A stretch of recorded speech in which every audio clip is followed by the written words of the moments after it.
नमस्ते भारत। आप लोगों के बीच में एक बार फिर से मैं उपस्थित हो गई हूं। तो निवेदन सिर्फ इतना सा है कि प्लीज आप लोग इस वीडियो को अंत तक देखिएगा, लाइक कीजिएगा, शेयर कीजिएगा, मेरे चैनल को सब्सक्राइब करते हुए बेल आइकन को जरूर हिट कर दीजिएगा। मां भारती का जो सबसे बड़ा दुख है वो ये नहीं है कि वो सरहद पार से कुछ दुश्मनों से घिरी हुई है, अपितु ये है कि देश के अंदर वो दुश्मनों से भरी हुई है। ऐसे ऐसे मां भारती की छाती में लोग बैठे हुए हैं जिनको बनाने वाली ये मां भारती है, ये धरती है, लेकिन इस देश के अंदर अच्छा करते हुए वो दिखाई नहीं देते।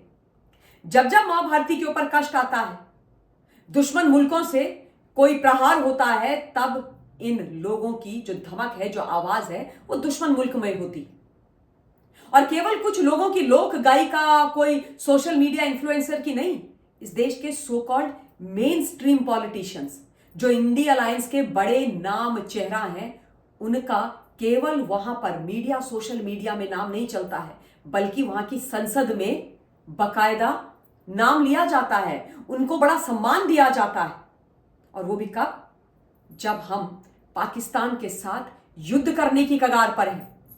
भारत नापाक पाक से लोहा लेने की तैयारी कर रहा है। हमारी जांबाज फौजें कमर कस चुकी हैं।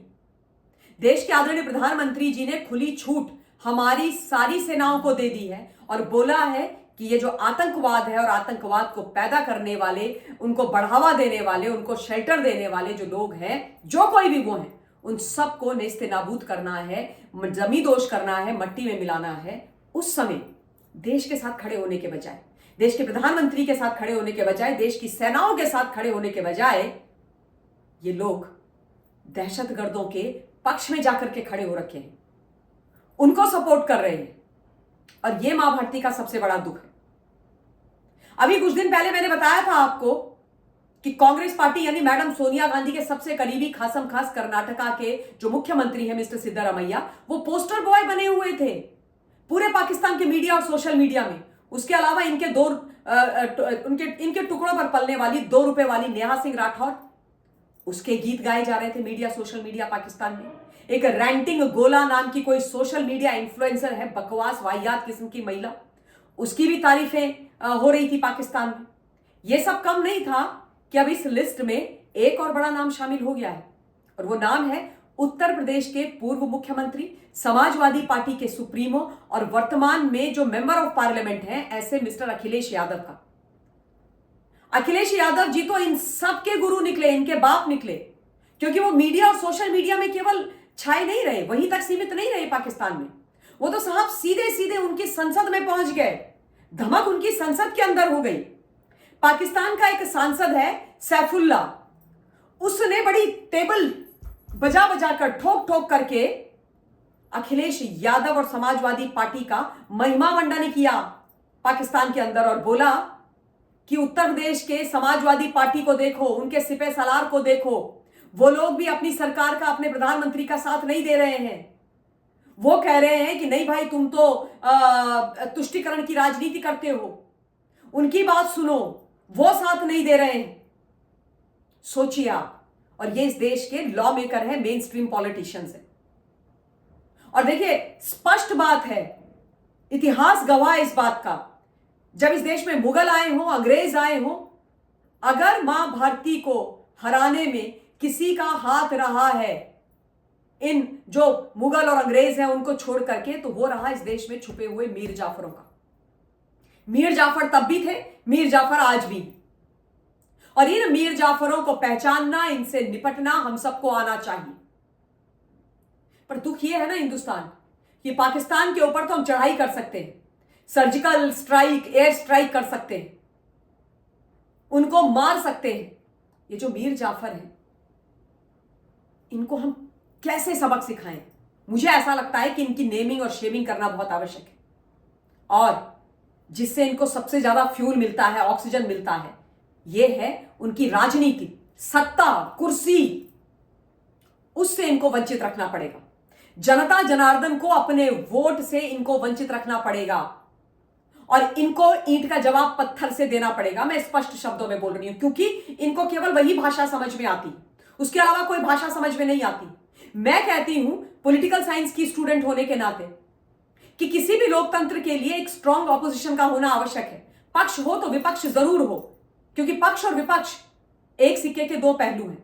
परंतु इतना डिस्ट्रक्टिव विपक्ष, जो इतनी बड़ी स्थिति में, जब हम युद्ध में जाने वाले हैं, जब भारत के ऊपर पहलगाम के अंदर एक कायराना दहशतगर्दों का हमला हुआ है, 26 निहत्थे मासूम हिंदुओं का उनके धर्म के आधार पर चिन्हित करके रक्त बहाया गया, उस वक्त आप इस तरीके की हरकत कर रहे हो। वही आप गलती दोहरा रहे हो जो आपने एयर स्ट्राइक और सर्जिकल स्ट्राइक के समय की थी, जैसे आपने उस समय अपनी सेनाओं से प्रश्न किए थे। तो इससे ज्यादा शर्म की तो कोई बात ही नहीं हो सकती ना। इसीलिए तो वहां पर बैठे हुए जो नामाकूल लोग हैं, इनके जो नेता हैं, उनके हौसले बढ़ते चले जा रहे हैं, वो बकवास किए जा रहे हैं। खैर, वहां के जो ये सांसद और नेता वेता हैं, उनकी बातों को मैं सीरियसली लेती नहीं हूं हिंदुस्तान, क्योंकि ये बेगैरत बेहया किस्म के लोग हैं। सस्ता नशा करते हैं, घटिया माल फूंकते हैं, और उस माल को फूंक करके मीडिया के सामने जाकर के या अपने संसद में जाकर के भारत के खिलाफ बयानबाजी करते हैं। डरे हुए हैं ना, इनकी हालत खस्ता हो रखी है, इसलिए डर के मारे कुछ भी बोल रहे हैं। औकात इनकी कुछ है नहीं, ढेली भर की नहीं है। इनके आगे आप वो फुस्की बम होता है ना, वो फोड़ दे तो ये चिल्लाते हुए हाय अल्लाह हाय अल्लाह हाय अल्लाह मर गए करके भाग जाएंगे। लेकिन बातें करते हैं ये शेख रशीद, इनका कोई एक्स मिनिस्टर है, कि हमारे पास छोटे छोटे छोटे छोटे परमाणु बम है, उनको भारत में फेंकेंगे और हिंदुओं का रक्त बहाएंगे। अबे शेख चिल्ली, हैसियत में रह ले, समझ गया ना, औकात में रह ले।